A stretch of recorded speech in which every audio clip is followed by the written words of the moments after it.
Hey everybody, we just wanted to show you how the correct way to reloft your bed when you move out if you've taken it apart.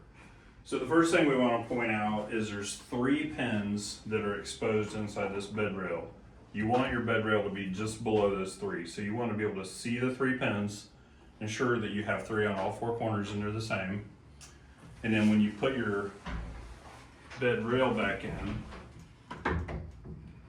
this style just slides in. But we do have a couple other styles that you actually have to pop this up and it slides in similar to these rails do. So that one might be a little bit different. And then we also want to point out on the bottom, the safety rails in the back. This one on the bottom loft should be close to the bottom with 1 pin showing. And then you want to ensure that there's also one that's part of the top bed that is basically on the bottom pin or as close to the bottom of that bed as you can get just for stability.